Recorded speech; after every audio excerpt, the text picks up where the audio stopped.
Anegbete, age group is categorized into two, that is, the common and the noble. Anegbete is rich in cultural heritage, as the community at noon saw the commitment of the festival with the first set roll out in beauty colors to showcase their might and strength, indicating their feet and ready for the responsibilities behold on them. The streets in the community with a feed up of young men and women adorned with the festival. Later, the royal family takes the stage as their children fight out royally of INEC to conduct a transparent, free and fair election. The report by Hisumu Mamure is presented by Ikmanusa Ugiagbe. Guests from the Lagos Network Center, Kenny Odugbemi, a political analyst, while commenting on the topic electronic transmission of election results, said the real-time electronic transmission of election results connotes full approval, saying the issue of system hacking and INEC resistance to ensure stability must be checked. But real world technology, what goes within the connectivity, people don't understand. And we need to explain to them so that people can understand. Commenting from the Benin Network Center, Chris Ojekere, Edo State ADC Media Coordinator, said INEC officials should be trained professionally to handle equipment deployed for the electronic transmission of results. Real-time electronic transmission of the result. Yeah. One. The second point, which is far more important, to state clearly that the discretion of INEC to decide what to do, that is maybe use manual, if they think electronic transmission phase should be taken, that power should be taken away from INEC. From Abuja Network Center, Bayo Adedosu, co-founder of Africa Data Warehouse, said it is time for the government to hold telecommunication firms accountable concerning their services. What is their internet spread across the spectrum of the country? Are they able to provide internet connectivity for ordinary Nigerians, not even to talk about election? The program featured corporate training segment on self-awareness and self-regulation. Ikmamosa Ugiagbe, ITV News. Let's now shift our focus to Delta State, where the police command has apprehended a 41-year-old man, Emmanuel Orene Rugaga, who specializes in child abuse by defiling 12 and 13-year-old girls of same parent in Agbaru, Ughelli North local government area. Warri correspondent Benga Ahmed has details. Public Relations Officer, Delta State Command SP Edafe Bryce said the suspect, Emmanuel Orene Rugaga, was arrested for allegedly defiling two teenagers of the same parents, which one of the victim's friends, who escaped from the victim's trap, reported the matter to the police. SP Edafe disclosed that the suspect has a tactics of luring these victims to his house by sending them on errands. It's unfortunate that these things keeps happening, despite our efforts to sensitize people, see that we can rescue children that are going through this torture, sexual harassment, and sexual molestation from adults like this man. It's very sad because when you look at this man here and you look at the victim, you would wonder what does this man find attractive on the body of this little girl. The suspect, while narrating his ordeal, begged for forgiveness. Okay, so now when she came with this little girl, now what you can do both of them for your house? I can't sleep with both of them. So right now, how do you feel about yourself? In fact, you are very proud. I do wrong. One of the victims narrated her ordeal in the hands of the suspect. So now both of you now sleep with that baby? Yes.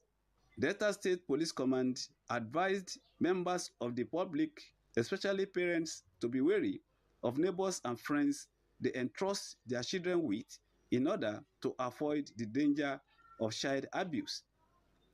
From Warri, Benga Ahmed, ITV News.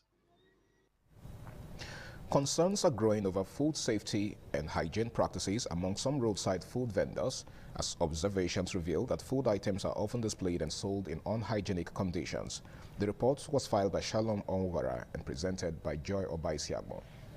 In some parts of Benin City, including Ring Road, Ibiwe, and Ramat Park, food items are sold close to open gutters, refuse dumps, and along busy roads, increasing the risk of contamination. Consumers are appealing to government agencies to take necessary action against the indiscriminate display of consumable products in unsanitary environments. They emphasize that regular sanitation, improved personal hygiene by food vendors, and proper waste disposal are essential to ensuring safer food for the public. I was coming and I saw a meat seller. Fly was on top of the meat, but the roadside is more proper.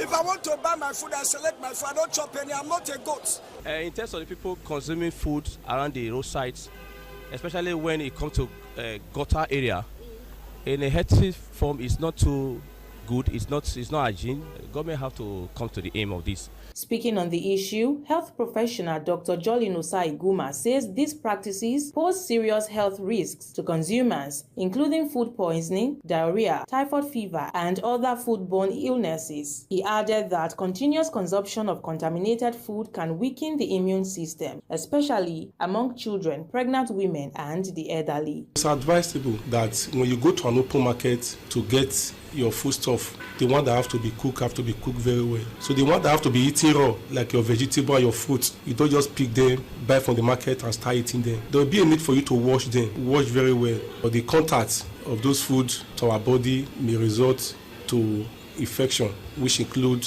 diarrhea, dysentery, cholera, gastroenteritis, and even food poisoning, as the case may be. Consumers are advised to be mindful of where they purchase food, as maintaining food safety is a collective responsibility. From Benin, Joy Obaisiagbon, ITV News. Stakeholders from Makoko, Sogunro, and Okoagbon communities in Lagos State have agreed with the state government to constitute a 10-man committee to conduct a self-enumeration of buildings affected by recent demolitions. The committee is expected to complete the enumeration exercise and submit its report within 2 weeks to the Lagos State House of Assembly Ad Hoc Committee on Rules and Business. The stakeholders also resolved that affected residents should refrain from rebuilding demolished structures until further notice. The resolutions formed part of a 5-point agreement reached on Tuesday during a stakeholders meeting held at the House of Assembly complex in Alausa, Ikeja. Other agreements included the regeneration of Makoko communities without displacing residents, as well as a commitment by the Special Advisor to the Governor on Geographic Information Service, GIS, Dr. Olajide Babatunde, to provide an orthophoto showing the demolition boundaries within 1 month. Speaking after separate meetings with representatives of the Makoko communities and state government officials, the majority leader of the House and chairman of the ad hoc committee, Honorable Nahim Adams, urged all parties to abide by the resolutions. They stressed the need for transparency in the self-enumeration process, noting that the community's data will be compared with government records.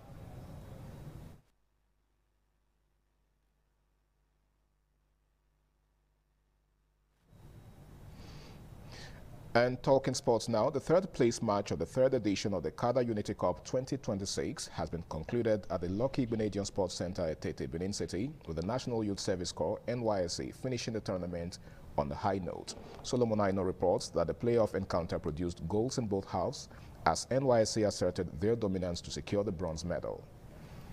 The National Youth Service Corps defeated the Federal Road Safety Corps FRC 2-0 in the third-place playoff to claim the bronze medal. Oliver Samuel opened the scoring in the 12th minute, while Unwafo Joseph doubled NYSC's advantage in the 50th minute to seal the victory. Speaking after the match, man of the match, Eze Chimobi expressed satisfaction with the team's performance, describing the win as a fitting conclusion to their campaign in the tournament. First of all, I want to thank God for the success of this tournament, and I want to appreciate the sponsor Lucky Benedion for this wonderful tournament.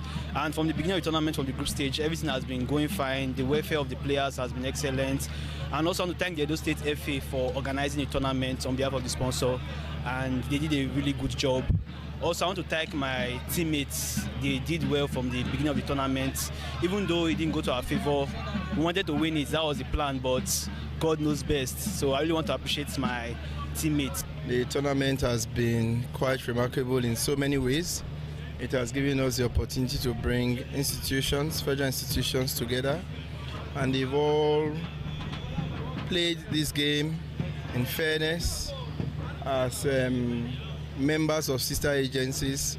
They've all put in their best.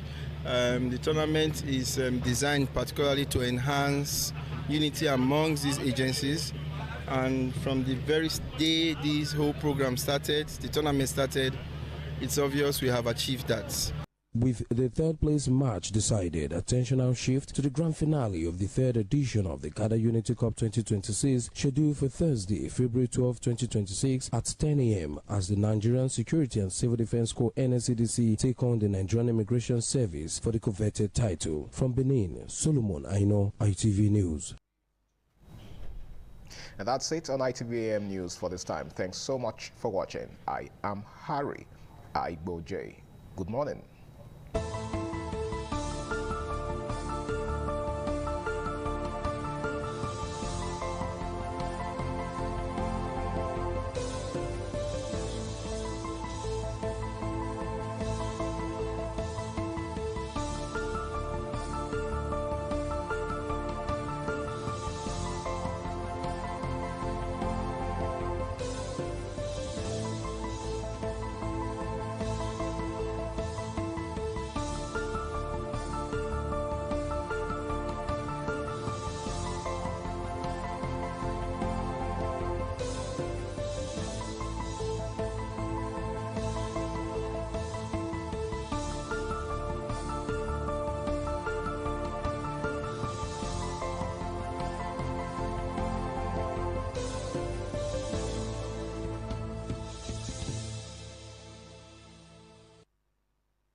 ITV, certainly the best.